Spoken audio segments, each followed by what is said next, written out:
surprised if they reach out to you guys directly too.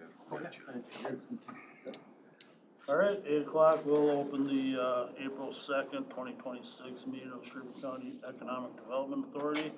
I'd like to motion to approve today's agenda with one addition.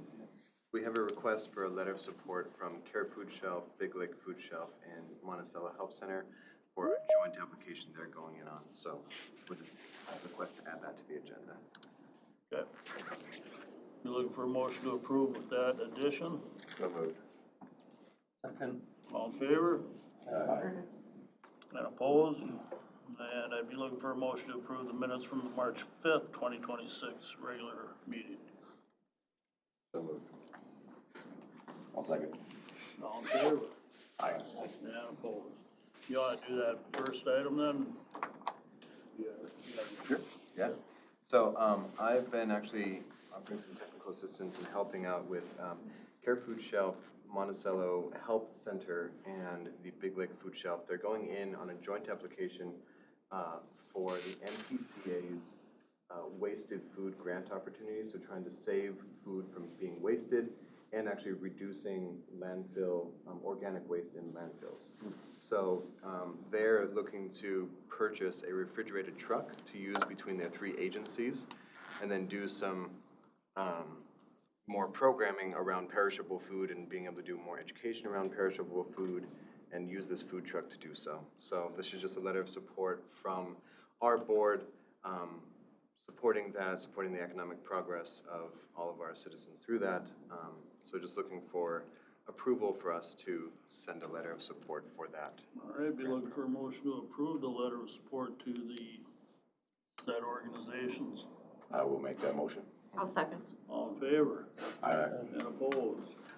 On to the regular agenda. Receive City of St. Cloud EDA presentation. This is going to be on screen. Oh, And here you are. do we want to see if Nicole wants to present, or do you want to present? I'll present. She Okay. did. This was a team effort. She designed. I present. So it works out really well.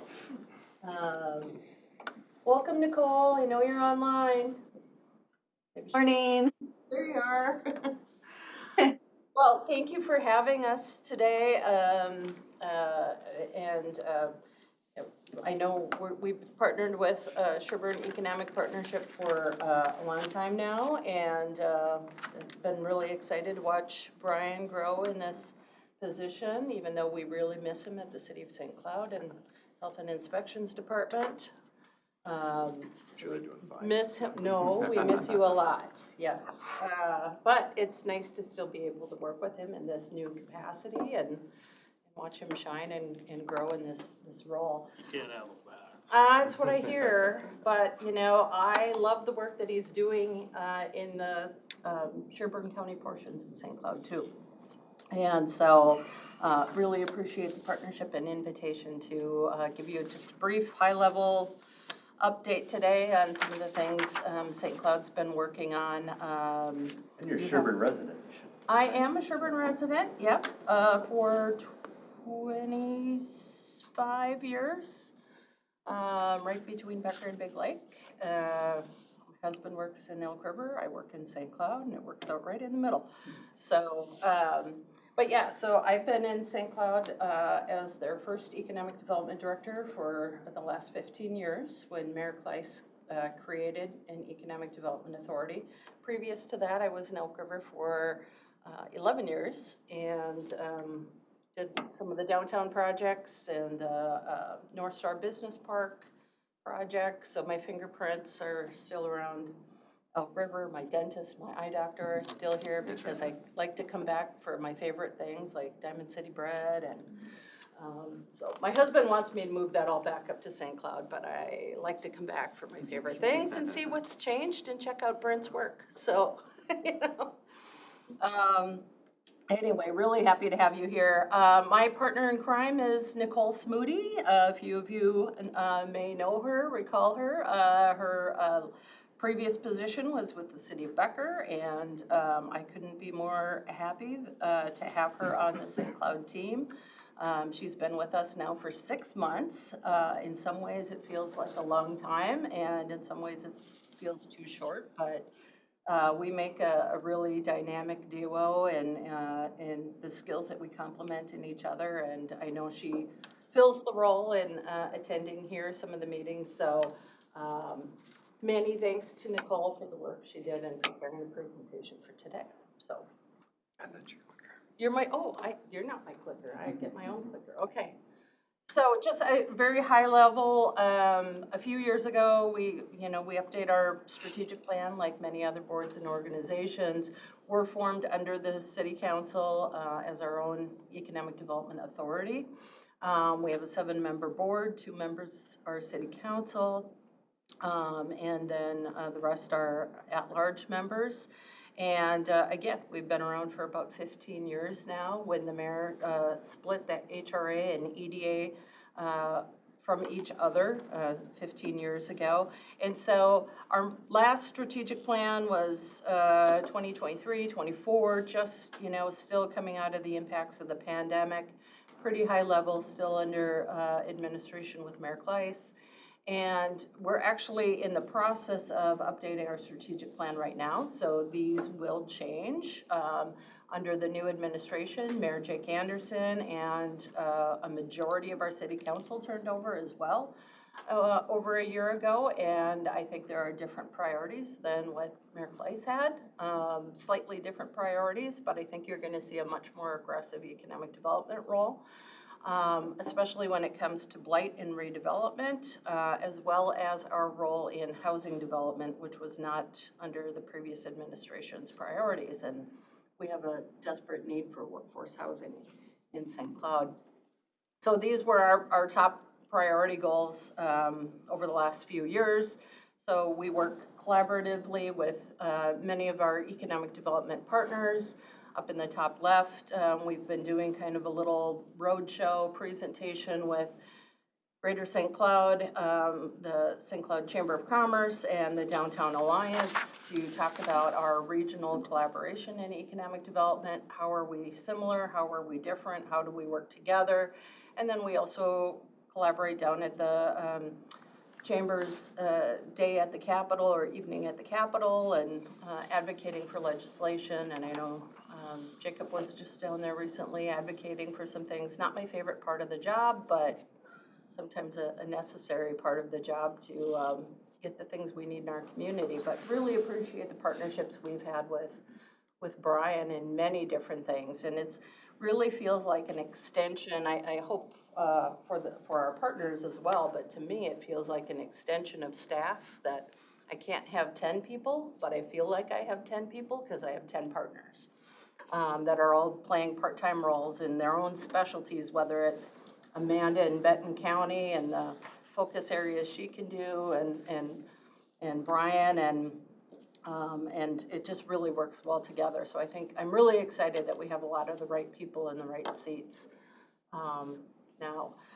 Second one is supporting business retention and expansion. So we have a development activity dashboard on our website that's updated every month, the 6th of the month. It grabs the building permit information from the previous month of any projects that are $250,000 in value or more. And so this tells you how many projects, large projects is really what we're trying to track, not just re-roofs and things like that, but large development projects. And so it's updated every month for a year to date. You can go back as far as 2017. It's for anything in city limits, so it would include Sherburne County as well. I'd encourage you to, I don't think we have a QR code in here, but I'd encourage you to go to our website and check it out. And you can also pull up the specific permit data. It'll show you on an interactive map, similar to the work that Brian's done on the childcare project. So it's linked to our GIS, and so you can hover over the dot and see who's building where. So it's really neat. We just refreshed it earlier last year. So we also have target industries that we identified after Electrolux's closure.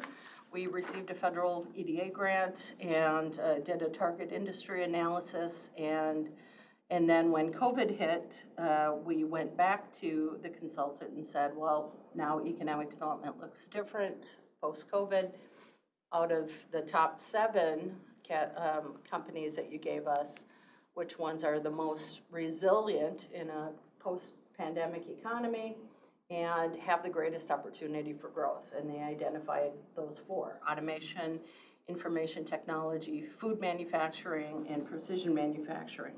The food manufacturing isn't necessarily food processing, but things like food equipment, logistics, cold storage, even the testing like microbiologics. And so there's a lot of cluster industries in St. Cloud that our focus has been, how do we help them really say skate to where the puck is going, and how do we help them either automate and grow or take advantage of those opportunities. In the last year, we facilitated 3 large manufacturing requests for information. 2 were on the former Electrolux property, and 1 was in our St. Cloud Airport Business Park, which we renamed St. Cloud Regional Business Park. So just a couple examples of the work that we've done in the last year. We also support workforce growth in looking at some of the barriers to workforce. Attracting workforce is probably our biggest challenge right now. We have many companies that have lots of job openings. What we're hearing is, where are the people? We need more people. Even when Electrolux closed, they said, where'd they go? A third of them went back to school or went into different positions. A third of them retired, and a third went into the workforce. So, yeah, it went fast. So we need workers, and so we are exploring what incentive tools we might be able to use to assist workforce housing to happen in the community. So I think you're going to see a lot more aggressive activity in that. And then those are just some examples of other things that we do in this space. Downtown revitalization has been our biggest priority since the pandemic, and Mayor Kleiss's goal to revitalize downtown. We were impacted really hard by the loss of our office jobs to remote working. Capital One, for one, that was 800 people no longer in that 4-story building downtown, and that's a huge loss. Stearns County and many of their workers went fully remote, if not hybrid, and that's a huge loss to the community as well. And so we're like many other regional downtowns, we're having to reimagine what downtown St. Cloud looks like. And, you know, that's what downtowns go through. When the malls were invented in the 60s, downtowns had to transform again, and same when Walmarts and Targets came around, and we're just going through that next evolution. So we have a comprehensive plan and downtown plan that is in process right now. It'll be completed in May, June. And the focus is on downtown. Actually, April 22nd is our next comp plan open house, and there will be some drawings of the catalyst sites and opportunity sites in the downtown. If I'd encourage you to attend, it's 4 to 7 at River's Edge.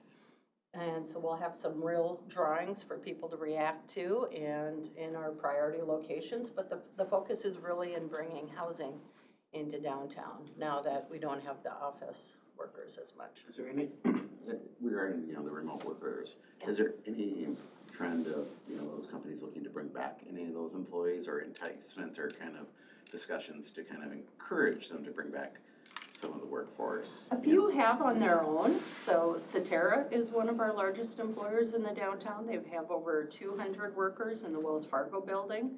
So kind of a quiet giant there. And then Encore Midland Credit is in the Herberger's building in the second floor, and they have over 200 workers as well.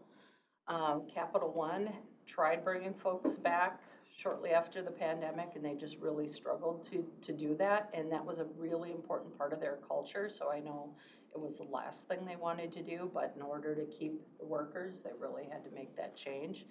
But there's some discussions with that, those buildings being available and finding some new uses for those buildings right now. That lease goes through 2028, so the owners haven't been actively trying to market it because Capital One still pays the lease and there hasn't been any issues, and yeah, The ability to entice was, I think it's the comprehensive plan, Yeah. work to try and say, hey, this is what you can come back to, the amenities for those Exactly. employees and that experience of, having a nice place to come. work and Yes, work. and I think when those changes take place, that'll be an easier sell, but until then, so we also have two bonding bill requests in this year.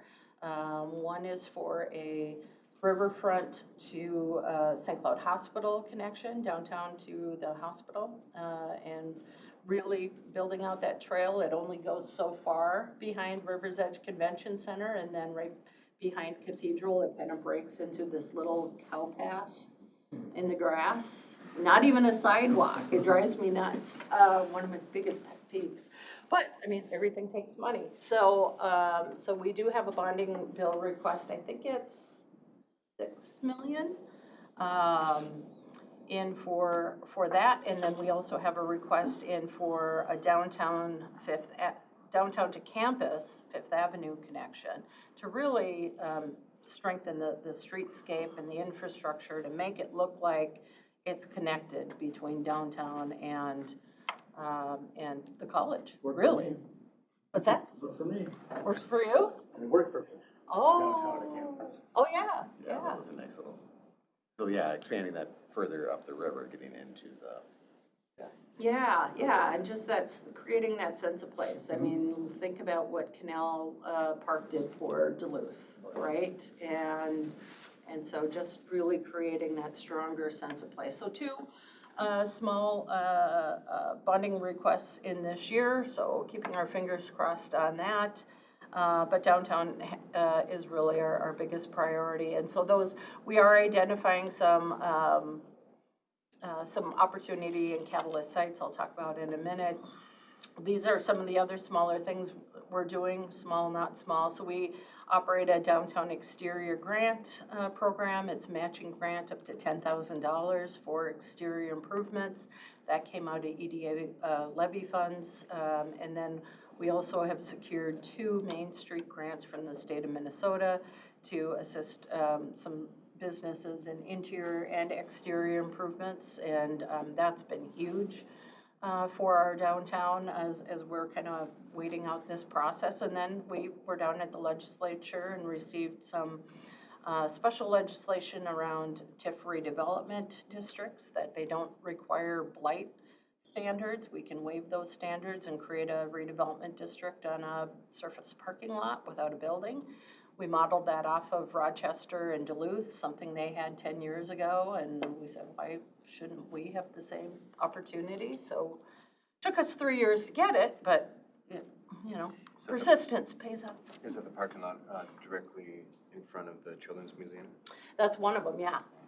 So this is actually the redevelopment opportunities map from the previous comp plan 10 years ago, but there is a similar map that's available, and I'll send to Brian and he can send out too, that identify a lot of the similar sites from 10 years ago. And in the comp plan 10 years ago, we imagined a lot of office space. That's not going to happen anymore. So we're really having to reimagine that. So off to the top left, where there's Lake George in the middle, you see a pink area. That's the former St. Cloud Tech High School, and now City Hall. We have some redevelopment opportunities where we tore down the former gym and also the former media center. And so we're probably going to go out for an RFP in the next couple months on the site just directly north of us. We anticipate that will be for a high-density housing development, maybe some townhome development overlooking Lake George.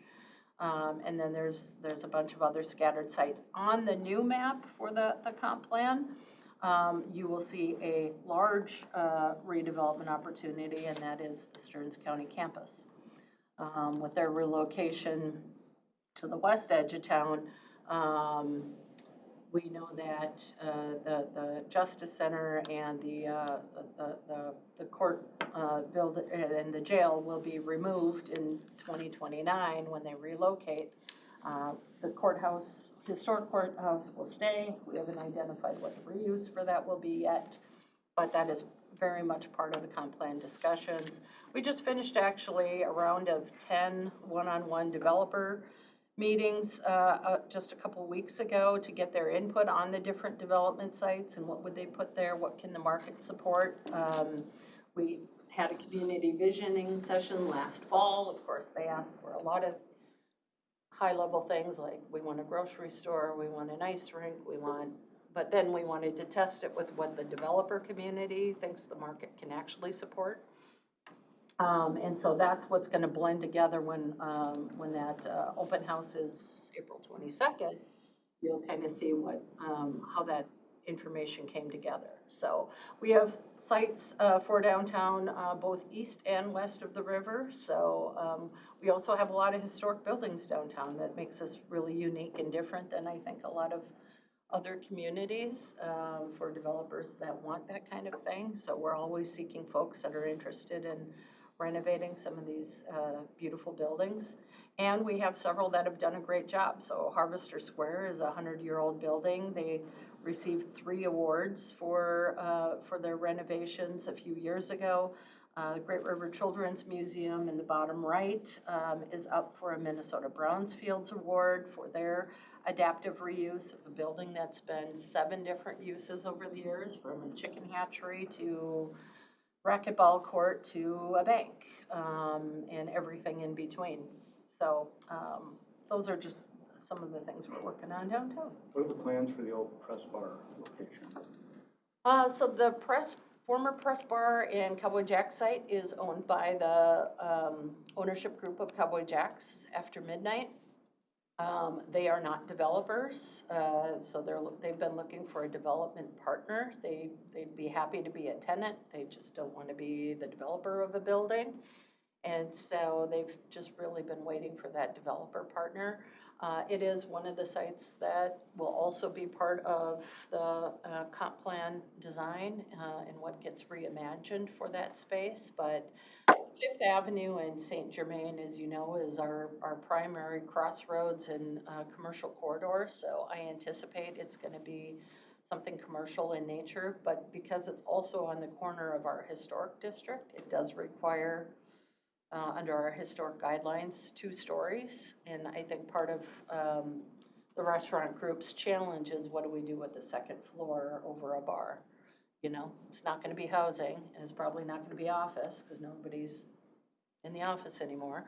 And so I think that's been part of their challenge, is just trying to imagine that space, which is why they need a developer partner. So that was part of our discussions with the 10 different developers in the last weeks, was bringing attention to some of these private and publicly owned sites about what the development opportunities might be. And we got some good interest out of that. About half of them were local and half of them were metro area developers. This is just a visual of what we have left in our 2 business parks. So I-94, we have just a few really small lots that are left. 2021, 22, we really built out a majority of the business park with what AWG, Associated Wholesale Grocers, did.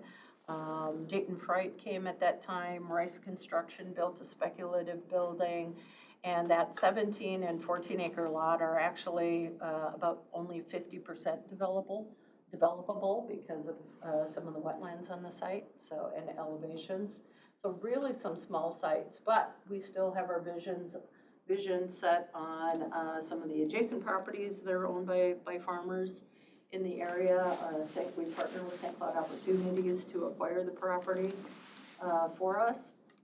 And so they're in some negotiations with former Goman property between our business park and the Mississippi River right now. And then we're waiting for some of the other property owners to be willing to sell. Lots of interest from data centers like everybody else, but it's privately owned property, and so far they don't want to sell for anything. And so we're just being proactively patient in waiting for them. In the meantime, we've been focusing our efforts on our former airport business park, St. Cloud Regional Business Park, because we do have quite a bit of property left over there. And frankly, we've been competing against ourselves in I-94. For a few cents more, you can get I-94 access. Why wouldn't you go there, right? So as frustrated as our opportunities group is for trying to sell this for the last 25 years, at the same time, I remind them, you've been competing against yourself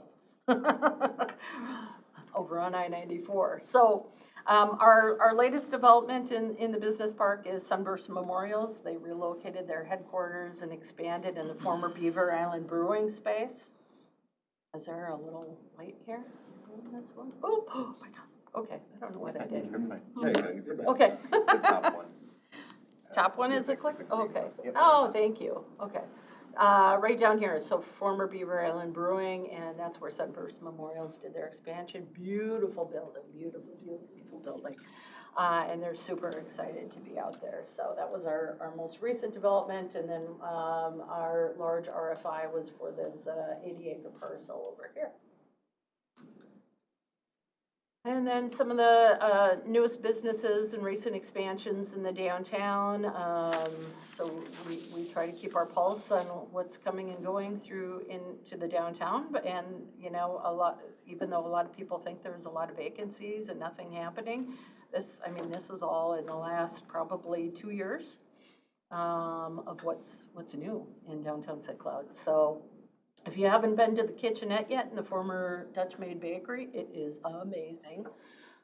It is not your cheap cafe. It is nice, high-level food for sure, but it is tasty. I highly recommend it.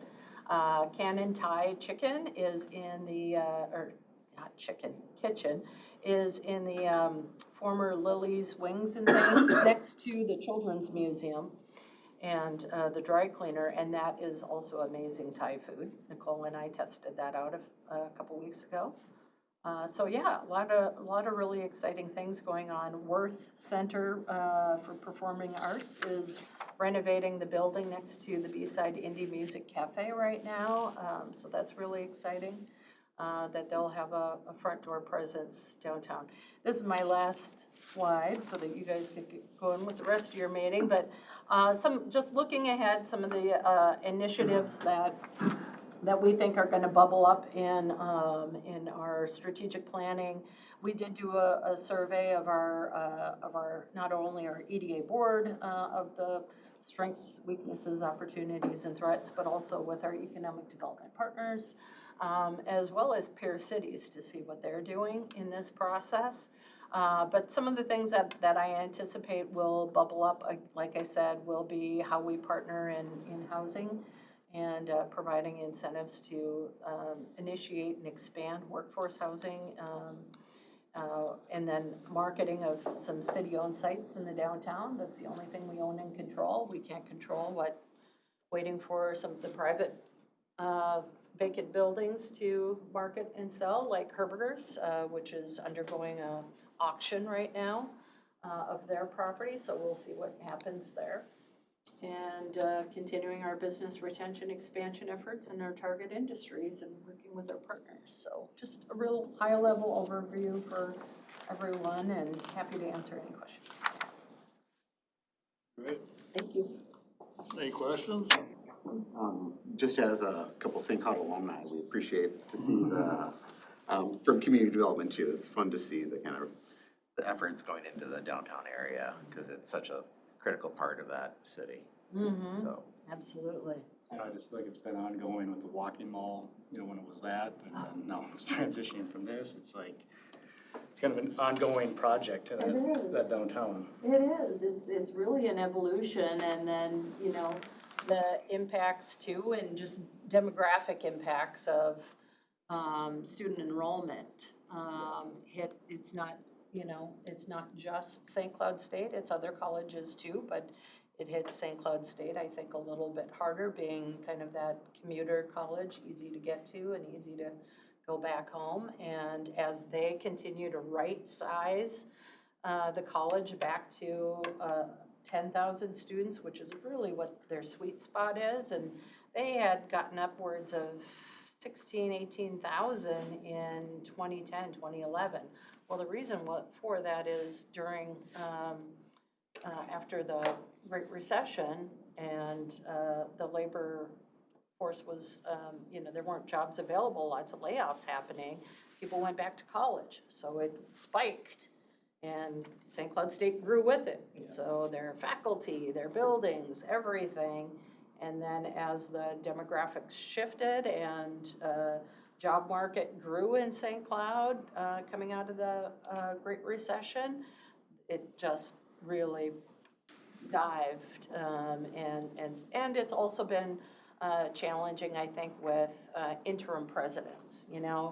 It's one step forward, two steps back every time you have a president, and it's hard to get that continuity in relationships, even with the city. And that's why I'm really excited with the new president, that the community got to participate in some of the decision-making and interviews on that, and our new city leadership with Mayor Jake Anderson. And actually, his first State of the City is going to be next Tuesday, April 7th at noon, 12 to 12:30.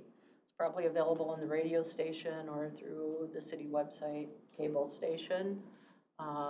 So if you want to hear from him and his strategic priorities, I think things are really headed in the right direction for St. Cloud. It's just realigning everything to make that happen.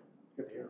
Well, and speaking about campuses too, I mean, remote didn't just affect businesses. I have 3 college kids and they rarely ever go to campus. They're rarely ever on campus. So there's, very little need to be living on campus, much less, attending classes. Everything is remote. So,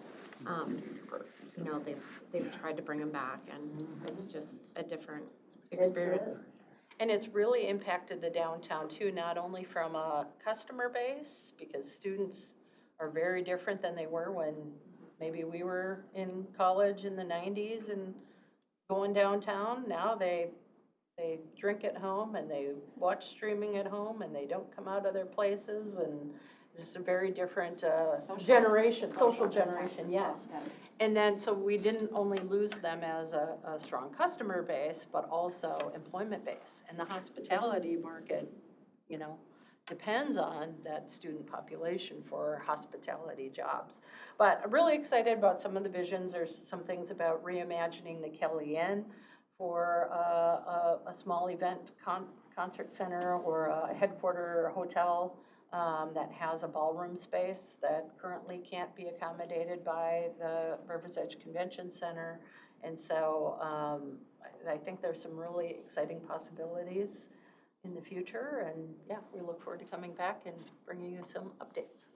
All right, great. Thank you. Thanks, guys. All right, moving on, brings us to number 2, the metrics of the MB Mentors Roundtable. Take one and pass it around. So last time around, you guys had asked for some internal metrics from MB Mentors on their CEO roundtables. So this is their internal documents for their post-participation surveys from some of the past stage 2 businesses that have been through their program. I really like the page 4 and 5. That's where I think a lot of the the whole thing is good information, but really positive reviews from companies that have been through the program. It talks about different metrics that they look for, changes in revenue, changes in full-time staff, and some of these graphs are a little bit easier to look at black and white than others, but and page 5, they kind of done some preview analysis for Sherburne County, looking at, we have approximately 150 to 250 businesses in the county that fall into the second stage bracket. And as we talked about before, as the EDA this is an area that we can try to increase our programming and offer value to. And these CEO roundtables seem to really a really good value. And anyone I've talked to about MB mentors or these CEO roundtables, I've only heard positive reviews from. And again, as you're looking at that, this would be looking to do a partnership with us, Wright County Economic Partnership, and then Anoka Regional Economic Development. So 3 counties, but that would work out well for us buying into a few seats, and there's still, the businesses themselves still have to put in a little bit of money to participate. And that would take us to about that $4,500 range to participate in a program like that from our professional services budget. So as you take a look at that, if there's any questions on these metrics, and then I'm just looking for approval of a budget to participate in that program of that $4,500. Okay. How set is that $4,500 number? Do you see like up to or? Up to, it depends on, well, we really also need Wright County and Anoka to participate. If one of them drops out, that number goes up and we'd have to come back to the table. Generally though, that's a pretty set number because it's a per seat fee and then the management fee. So that averages out to that $4,500. All right, I'd be looking for a motion to approve a $4,500 budget for the MB Mentor Roundtable participation.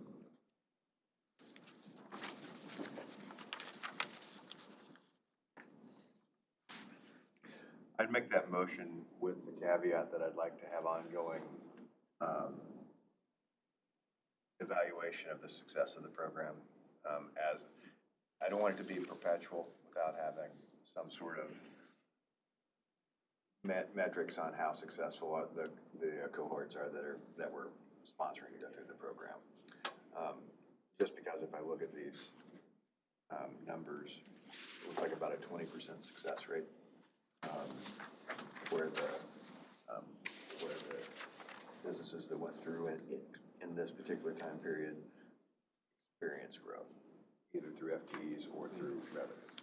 So my motion would be to approve with the caveat that in order to continue the program, we would need to have some sort of, and you can come up with some sort of metrics to ensure that it's a successful program. So to clarify your motion, it's that budget for this first round of cohorts, but before we do anything further than that, really analyzing through our own metrics with MB mentors to see what the success of that program is. I would think so. Yep. All right, we have a motion to approve a $4,500 budget for the first round of participation. Do I have a second? Seconded. Seconded by Andy, all in favor? All right. Opposed? Carries. Brian, when will you find out if the other 2 counties are participating? Yep, so they're speaking with their boards this month as well, so we should have the final by the end of the month. And do you have interested businesses yet? MB Mentor helps us to reach out, so I haven't done any reach out yet because I didn't want to put the cart before the horse. Yeah. Cool. And then with those packets, if you just want to leave them there, then I'll shred them afterwards. So. All right. On to childcare update discussions. Yeah, I just have a few childcare updates to give, so just put it all under one bracket. There's nothing for us to approve here, but the Initiative Foundation has gotten more funding from DEED to look into childcare as it relates to economic development and neighborhood stabilities. And they've reached out to say that they're looking to see what communities want to form up groups that will look at childcare, similar to what the city of Becker did with First Children's Finance on their RCCIP program through the Initiative Foundation. Because, as we've talked about with our board, with our strategic plan, for economic development, we're looking to support health and human services, support the different agencies. We looked at that potential to lead a program like that and said, economic development probably wouldn't make sense to be the leader on that. We would support and be with our Health and Human Services partners if they wanted to take on that project. Since putting this agenda together, Health and Human Services have met with Initiative Foundation. They've chatted a little bit, and Health and Human Services has said they don't have the bandwidth to take this on right now either. So at the county level, we probably won't be putting together a group to work with Initiative Foundation on childcare. So then at this point, that offer then kind of filters down to our individual cities and communities. If there's any community partners that want to work with Initiative Foundation, they can put together a different community group, and we can always be a participant there, but we won't be leading that. So there's that one. The next one is every year, in the last few years, DEED has put out a grant for childcare capacity building. Last year, we applied to it directly and we didn't get it. This year, we didn't, as a board, have any sort of project to put to the table, but there is a childcare center in Elk River that put a application together for that DEED grant, and their application was to expand into second shift childcare to be able to offer for our folks that are working in like manufacturing or healthcare, that second shift. So they put that together. I worked with them a little bit just on some technical assistance just because we've been through that grant process before, and I also put a staff letter of support toward that as well. So just know that we did have a childcare center in Sherburne County that did go up for that grant opportunity. We won't hear back from DEED for a number of months, so. But it's nice to see that we had a center go up for it. And then as far as what is on our strategic plan for childcare, it's keeping that map updated, the interactive map. And lately I have not had the time or ability to call the providers and get those updates again. But my plan is to work with Health and Human Services to reach out to the providers well before the next school year starts. Because when we started this last year, we really heard a lot, both from the provider side and the parent side. They're like, oh, I don't need it now, but I know I'll need it for the school year. And then also the provider said, I don't have anything now, but I will have it for the school year. So my goal is in June and July of this year, really going through again, reaching out to the providers, and trying to get that map as updated as possible well before the school year starts, so it can be of value to both the parents and the providers. After that point, curious to just continue to have conversations with Health and Human Services and our other partners to see where does economic development fit in keeping that updated. Does it make sense for Health and Human Services to keep that updated when they do their visits, and kind of having some of those conversations on where does economic development fit with maintaining that map. Is there any, like, through Health and Human Services, any, like, maybe software capacity or anything that we could just send the providers a link and a calendar reminder, like, once a year that they could self-report? There's some of that built in. They're supposed to self-report whenever they have a change. And from our licensors, we know that that's not happening. Right. Our licensors also put it out in the newsletter. I think there's a quarterly newsletter that goes out inviting people to self-report. And we're not getting much feedback from that either. So yeah, thinking about different ways to help with that self-reporting. And since it is partially a licensure requirement, it is in there, maybe seeing how licensing can enforce that more without putting more burden on HHS's plate.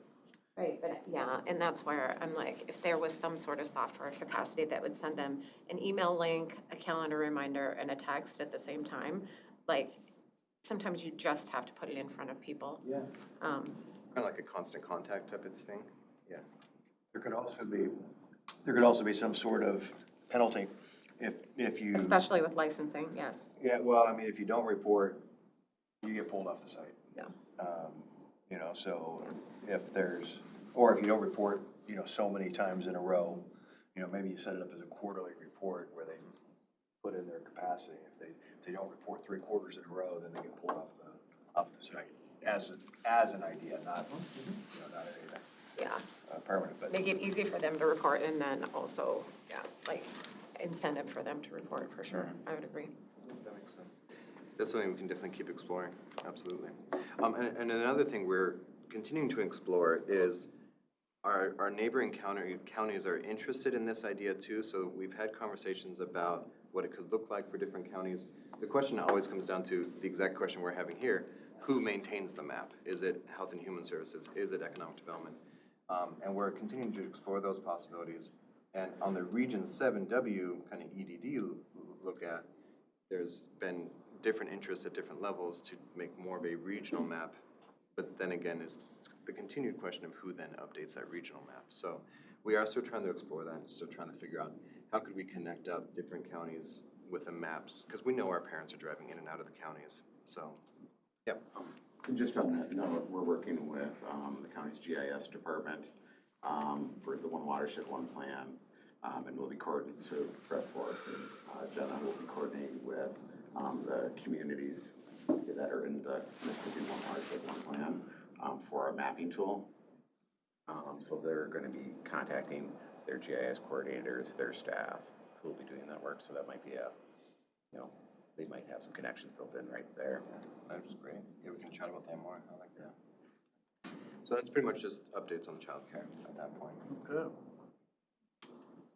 Well, you kind of. Sure. You got the rest. I've got a few here to give updates. So, next one here is I wanted to share with you guys. So we have the partnership with the Rural Ideas Network for our business lab. Again, that was the one-on-one business consulting that we offer for free to residents and businesses here, because we have that ongoing contract with Rural Ideas Network. Rural Ideas Network has updated that whole offering to now have the business lab one-on-one consultings just be one of like 15 things they offer now. So they've kind of exploded out their offering package. It doesn't change our contract with them. We're not paying anymore, though it'd be interesting to see what they say next year. But under the current contract, nothing has changed.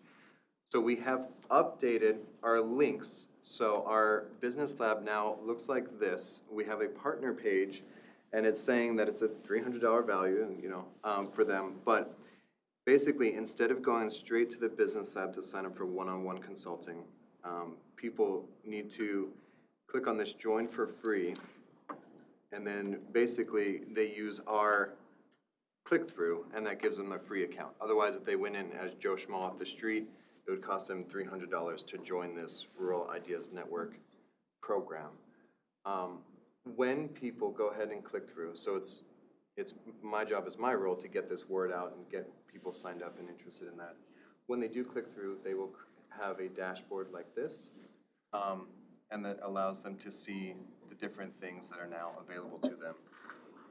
Rural Ideas Network is trying to build a whole community of different entrepreneurs and small business owners to be able to talk to each other. So there's forums they can participate in, there's discussion groups. This is not just based in Minnesota, it's a few different states. And then down here at the bottom, and I'd like to actually request that that gets moved up further, is that business lab. So if they click on that, they can still get the one-on-one consulting that was available the whole time. So a little bit of education going into it. So I've been starting to put this out to the Chambers of Commerce, as well as our other groups that kind of help get this word out. But we are paying for this service, so we want to get as many Sherburne County participants into this and get value out of it. So that would be my goal in the next few months, is to really get the word out about this change. That is the update for the Business Lab. And then going to our other marketing campaigns, so the billboards. I wanted to show you all what our dashboard looks like with Outfront Media and what that's looking like. If you read through the packet with a fine-tooth comb, as I'm sure you all did, you'll see that the Sherburne Biz web traffic to SherburnBiz.com has not changed in any significant way with our first month of billboard advertising. I think we all kind of expected that. We know it's a long-term goal, this billboard advertising, and it's more about that awareness campaign. But this is our account with Outfront. So it shows us the amount of our budget that has been spent so far that is going to be mapped out over the entire year. So that's none of that should really be a surprise to us, apart from we can really see the impressions delivered so far. The interesting part that I find is, so this is by day, how much of our ad spend is going through. But down here, they actually have a heat map, which, let me see if I can make that a bit smaller. By day, it will show where the impressions are coming from. So if we, a little bit glitchy sometimes, but it will run through the different days, and you'll see the drive patterns. These are the different impressions our billboards are getting at these different billboards. So and that goes through the entire month, so you can see the amount of traffic going by those billboards when our sign is up on the billboard. Kind of fun to watch. Obviously getting a lot of traffic through this corridor here, which is good for us. And so we kind of keep an eye on it. You can kind of see every day is similar as far as driving patterns of folks and when we're getting the most impressions from our billboards. If we wanted to, we can always have Outfront Media back here, maybe after Q1 is finished, and they can do a more detailed analysis of anything related to our billboard campaign. But just want to share that with you that is something that we have available to us at any time. And then, in a similar note, for our actual Sherburne County, or Sherburne Biz, we have it through Squarespace, so we have web analytics we can pull up at any time. This is showing us the traffic to the site in the last month. So we've gotten 66 views in the last month, which is about 2 per day. So not a ton. These spikes very much correlate whenever I do a post either on LinkedIn or Facebook. You get a few interested folks that way. But again, that's going to be, we don't know exactly who those people are. If we go back to a year-to-date view, we can see that when we launched in January, we got a lot of initial, because we did the whole outreach, and then it's kind of steadied out to this range here. So, and again, this is an interesting conversation of, this Sherburne Biz site is an interesting site, has a lot of good information, but oftentimes we still have people going back to our county website, which also still has information. So we do have 2 websites. So these lower numbers, we'll be curious to see if that increases over the year with our different campaigns. But know too that we still have our county economic website that has more details than just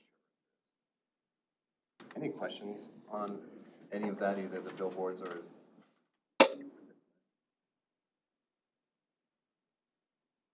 All right, on number 6, then, review of Sherburne County marketing flyers. Yep, so, oops, there we go, creating that cascading effect. So, in addition to the flyers, we have official business cards now, if you want to take about 5 to 7. I think there's 50 there. But the board had asked for some sort of business cards that when you're out and about gallivanting and you're chatting about all the good things, economic development, you can pull that out of your wallet and provide the information. That was based on our design from last time, a little bit spruced up and cleaned up, but we just did an order of 50 at first. So if you go through your 7 in a week, let me know and we'll just keep ordering you more. But that way, like the board had mentioned, you want to have something you can kind of pass out to the community, mentioning some of the programs that we offer. And then in addition to that, we wanted to put together kind of a Sherburne County folder for economic development. So when I go to these different events, I can have a folder on the table that has some really good information about sites in Sherburne County, why move your business to Sherburne County. So if you want to take one and pass it down, we have 4 flyers. The 4th flyer I didn't print out for today because that 4th flyer, arguably the most exciting one, is the one that actually lists out different sites in each of our cities. I'm still getting feedback from the cities on the specifics for their EDA-owned or city-owned sites. And so these would be the types of flyers we would have in a folder that says, why Sherburne County, what makes us unique, what's attractive about our area to businesses.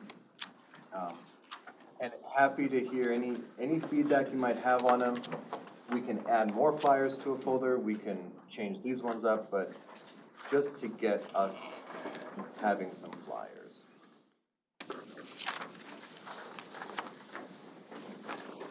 I have one very minor edit. Yes. On a couple of the sheets, you have North Star commuter bus service, and on Thank a you. couple of them, it's North Star rail bus service. I'd maybe change it just to take the rail out since that component's going. Just matching it effectively.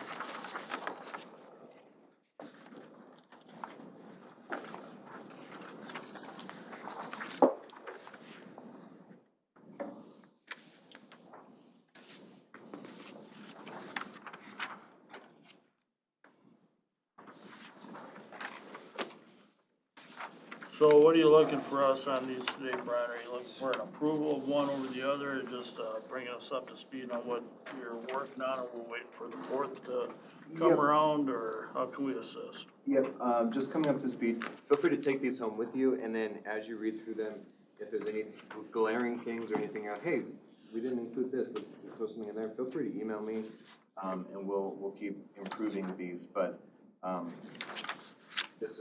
this is the start of what we'd put in a nice, folder. We're still working on the actual Sherburne County folder, actually took more time than I expected it to, so hopefully by next go around, we'll have the nice Sherburne County folder. We have a lot of cool stuff to put on there. Yeah, exactly, and I am trying to go to more events where this makes sense to have there, so. So this here, this is envisioned as a one-page handout, is that correct? Is that what? No, front and back, each one of these are the size they'd be. Right, but are these being developed as individual handouts or just part of the bigger book? Both. Both, They could, they're standalone, they can be individual handouts, but as part of a booklet, they can be together. The idea is that we do individual pages, so if we wanted to update something, you only had to update the individual page and then update everything. And I think this works out pretty well. The only suggestion I would have, and take it for what it's worth, under like school districts and crime rates, those sort of things, if there were actual metrics, as long as the metrics are positive, you might want to try to grab some actual metrics on there. So that it's just puts a little meat on it, that's all. On that low crime rate, after we talked to Marie, I think City of Big Lake wants something or some sort of statistic for being one of the lowest crime rates. So something like that. Yeah, absolutely. And the fourth page, once I get it updated from the cities, I'll send it out to the board individually. It was in the original packet, but I pulled it because we want to get a lot of clarity from the cities on EDA owned land and land available. So that one's really exciting too. Yep, this will be all kind of together in the packet. It just, as we do things, you're getting information from other people, someone might focus on a community, maybe is there any kind of opportunity to kind of like list partners, whether it be someone wanted to explore more detail about Elk River, or wanted to explore more about Big Lake, provide kind of like a direct point of, Absolutely. partner list. Yeah, the fourth document that actually breaks into each of the cities lists everyone's contact information that's here, so the community. Okay, so the partner thing is kind of nice, so people can directly go to those. Oh, absolutely, yeah, it's not necessarily on these three, but once we start breaking into the cities and what they offer, their contact information is available, absolutely. When you get an explosion of calls, because this is working so well.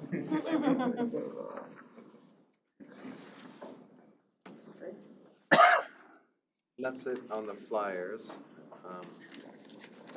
Ken, if you'd like me to, I can go into the updates. Yeah, let's keep rolling Yep. on to section 3, item 1. So just our monthly updates, a lot of it we've already covered. Some good things happening as far as supporting our partner agencies as well. We sent out a letter of support for Big Lake with their wastewater treatment plant ongoing pursuit of federal and other funding. So we did support that. And then on the housing side, we are getting more interest in our housing rehabilitation loan program because it is spring and people are looking at their different housing projects. I probably get now at least one call day, if you average it out, for someone new, just out of the blue, saying, hey, you have this program, how can I apply for it? And then working them through that steps. We have at least 3 people that are very interested in getting close to actually submitting any sort of application.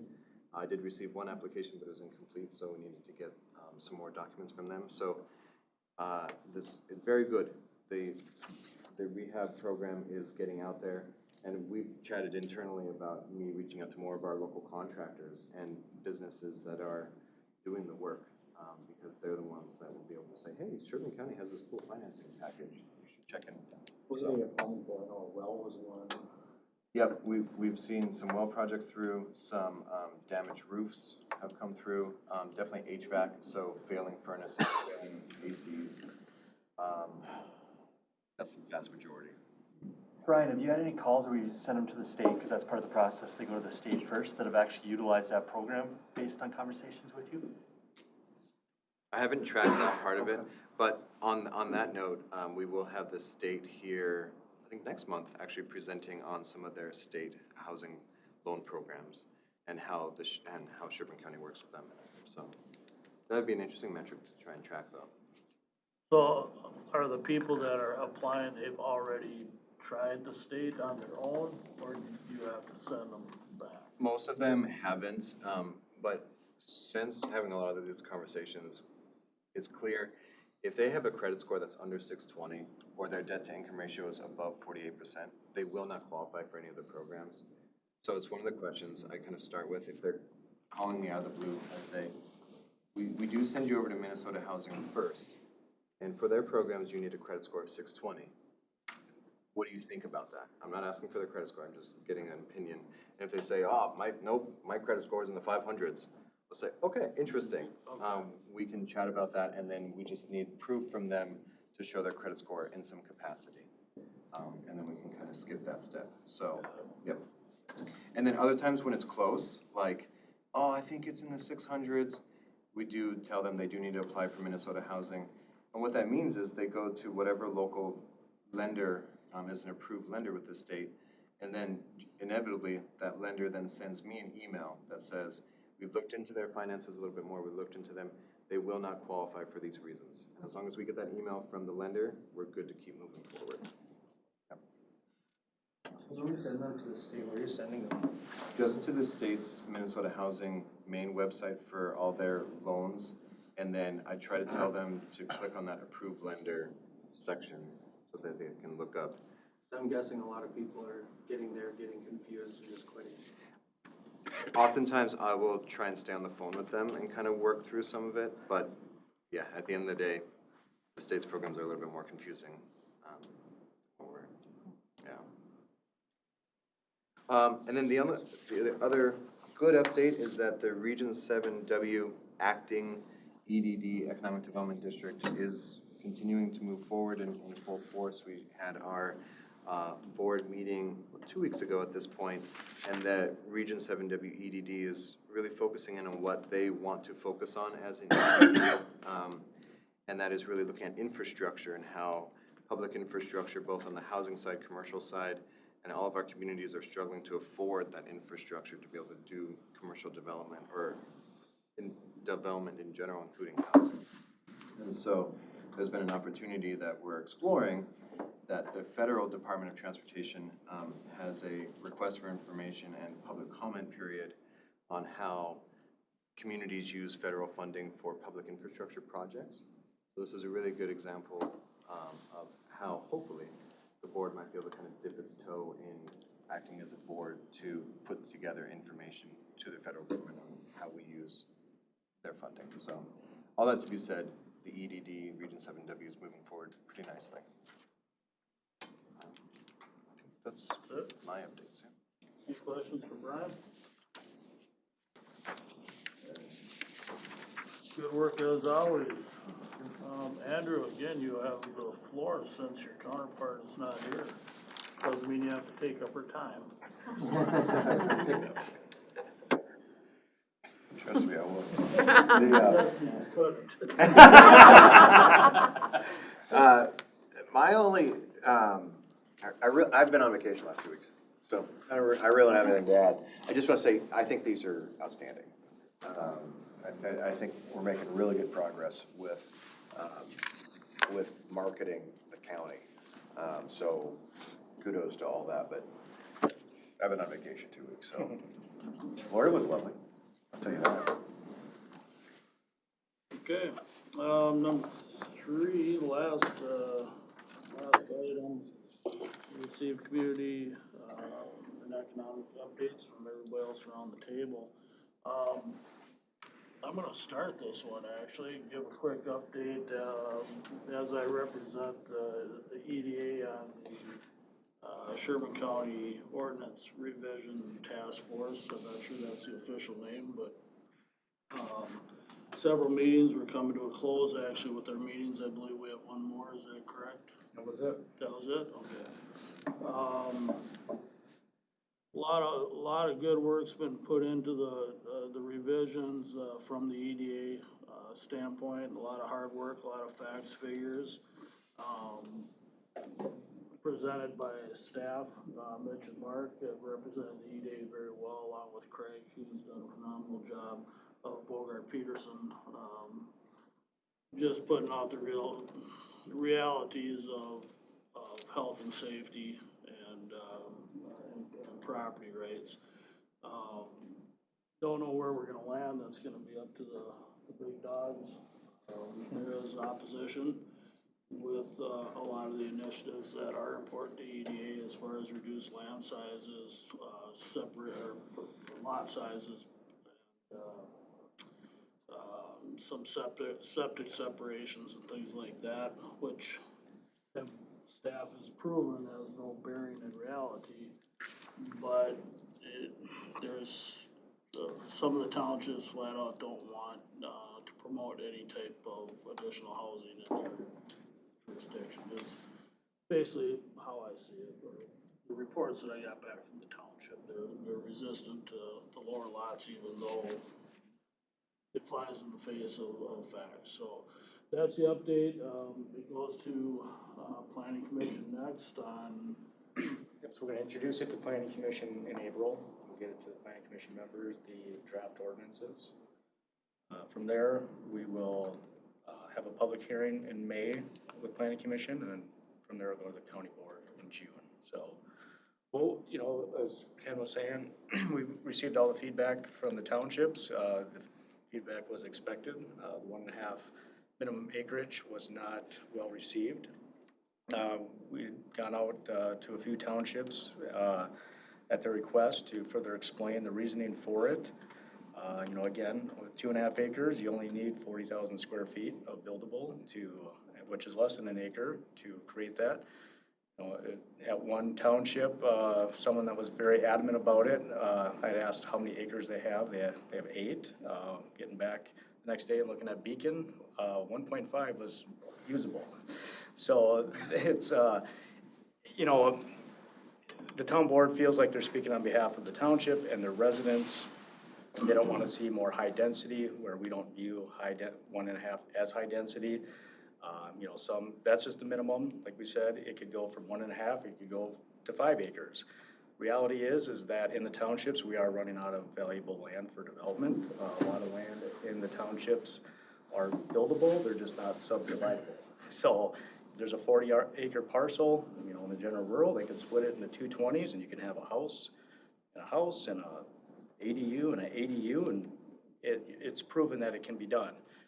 So that was our argument. You know, again, there's facts and there's feelings. And so with, you know, even the soil separation, you know, minimum standards for septics and a house is 1 foot.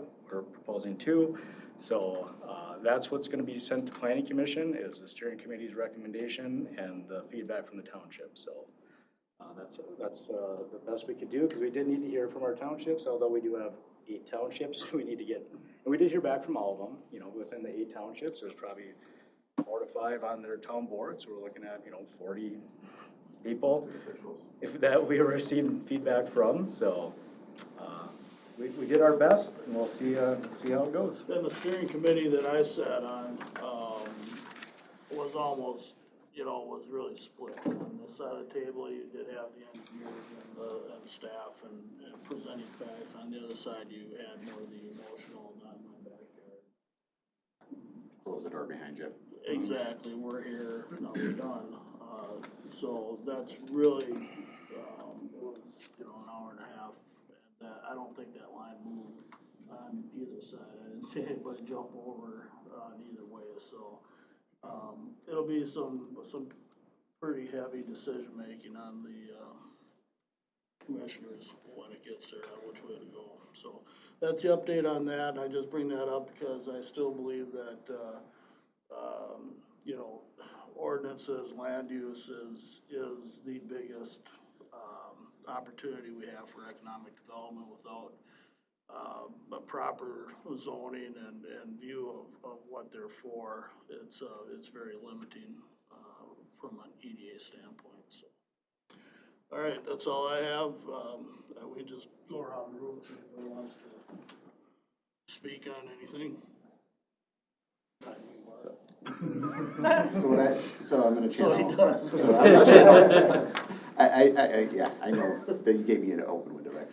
Commissioner Danielski, she came out of a leadership training the day of our steering committee meeting, and her comment was, one of the first things they said is whenever you present a new item to kind of masses, whatever else, first reaction is no. So our first reaction, from our townships was no. That doesn't mean that issue is dead. I think it's gonna move forward with both kind of things on the table. And if we have to further kind of work to resolve people's concerns or issues, I think we can continue to do that too. So I think there's value in seeing this reduction in lot size. There was an argument about the agricultural district. They want 5 acres out there.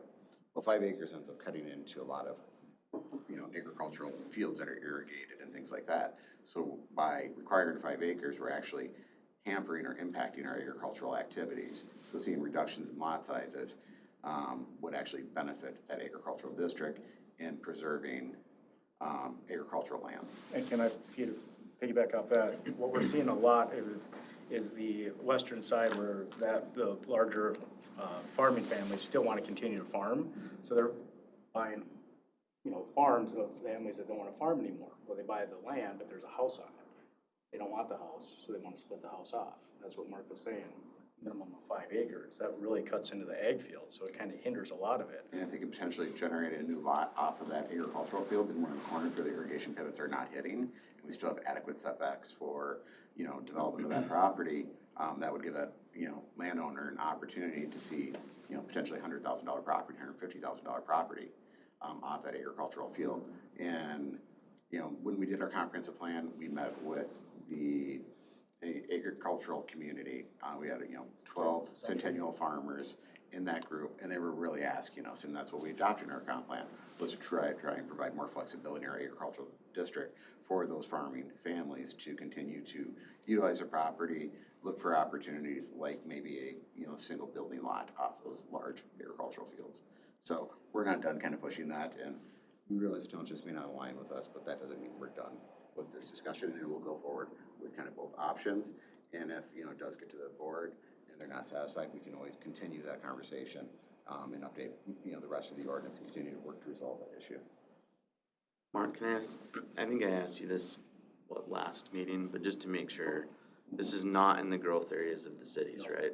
And so the growth areas around the cities, that's an instance where we're looking at a minimum of 10 acreage in lot size, because if you do a 10 acre, it's kind of like you're preserving opportunity for city sewer and water to come in and future further development of that land.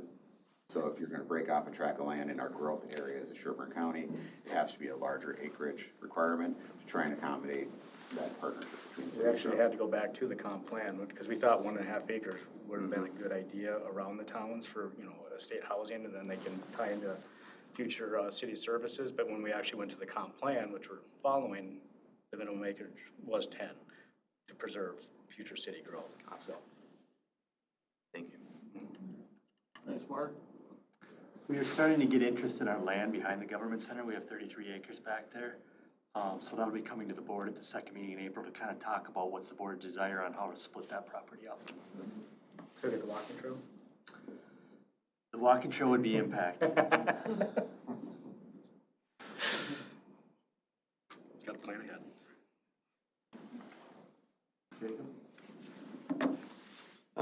Bills is hopefully wrapping up in the next month or so that's fun. It's been a long time coming, so. All the tanks are in the ground and the canopy. I think if the weather holds out, they'll start doing bituminous and grading that out and trying to wrap a lot of that stuff up. We heard May 20th, but talking to Grant, he's like, I hope it's sooner than that, so. That's getting wrapped up. We continue to work on that development we talked about on Luann. Nothing yet, just haven't received any land use applications, but we anticipate receiving some hopefully soon. And then, working with EDA on some of our reserves we've built up over the years, so that started years ago, and how we're gonna utilize some of those in the industrial park. So some of those things we have, you probably saw we did testify in data centers, the bill that was at the state level, that Representative Meckland had.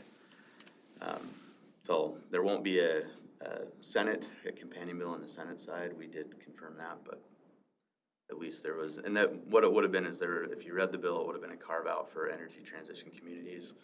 So that are already clarified in statute for data center projects specifically, and some to the tariffs as well that were established last year. So, but we did testify on that. That's kind of what I got. Unless Andy can think of anything. So Bill's was a good project. It was like a chess match up there. Yeah. Well, and I think, it's the Bills project. Yeah, it'll look really nice once it's done. Yeah. And that whole corner, it's just way more open. Wow. And we won't have the rodeo anymore of like in and out and who's gonna wreck a car into somebody else. And so it's really good. Hey, you got any wisdom to share? Only a little bit. We did complete interviews for a community development coordinator, so this was a little bit of a newer role for the city. Historically, there was a city planner position. We had tried filling that just over a year ago, had a poor response, so we took it as an opportunity to switch up positions a little bit. So we made it more of a mesh between planning and zoning and economic development. So we completed those interviews a few weeks back, probably about a month ago now. We did have an internal candidate who will be promoted into that position, so we are now interviewing next week for a backfill position. And again, it was an opportunity to change the job description just a little bit to try to add more of the economic development into the planning side of things. So hopefully within the next month or so, we'll be back to fully staffed. Fingers crossed, which will be really exciting for us. Our EDA, at their last meeting, had reviewed the revolving loan fund policy.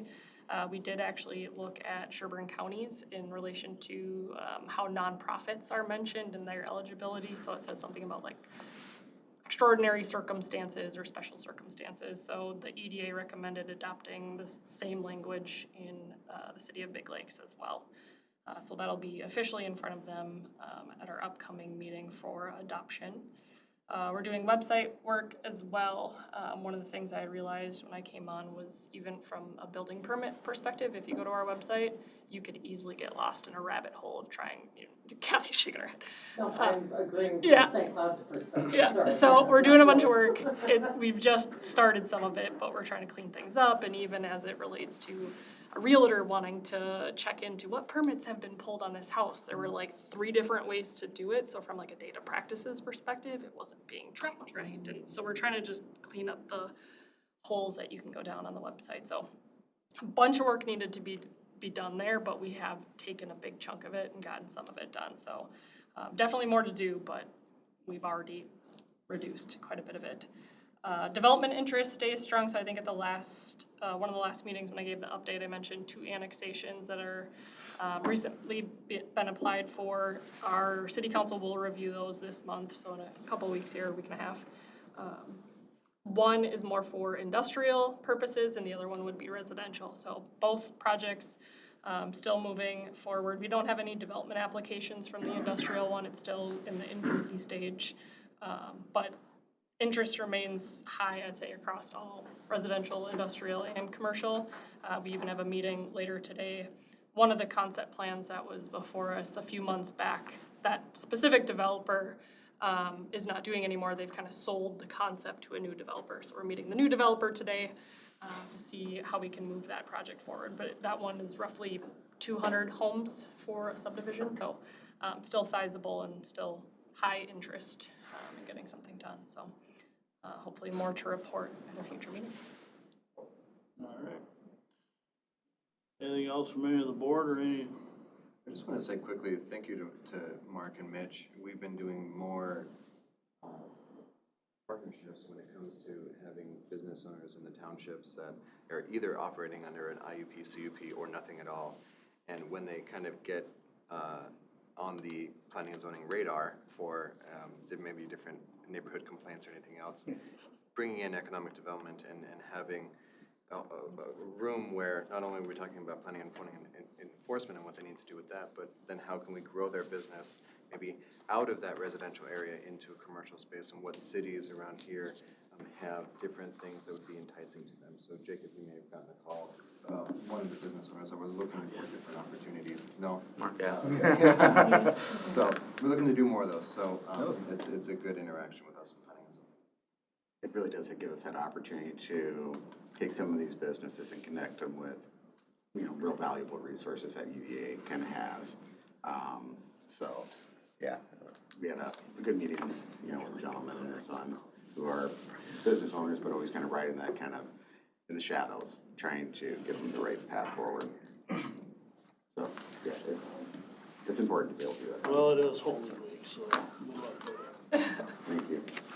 I'll just share a quick update because I don't very often have them, but I do have two full-time positions open right now. I'm not often hiring full-time positions. So we do have a full-time health and wellness director position open and a full-time position open in membership. And then also I'm working with Mark Lees in Health and Human Services. One of my personal priorities for our community work is to provide more education and resources as far as safety trainings go. So we are looking at putting a lay responders free CPR class on the calendar to get the skills of CPR and responding to medical emergencies into the hands, literally into the hands of more people in our community. I would like for us to be seen as a resource in that area, whether it be for businesses, schools, daycare providers, that type of thing, just to have the lay responder course. That way individuals from the community can take it for no cost, but it does put the actual skills of responding to a medical emergency and doing CPR into the hands of our community partners. So more information to come as we get dates on the calendar. Are the jobs already on the They are. website? Okay, I'll scrape them for the Sherburne Biz too. Awesome. Rebroadcast. Thank you. All right. If there's nothing else, I'd be looking for that final motion. So we'll get. All in favor? Bye. Great meeting, thanks, everybody. Thank you. I've been running for a 9:30, but just a Zoom. Nope.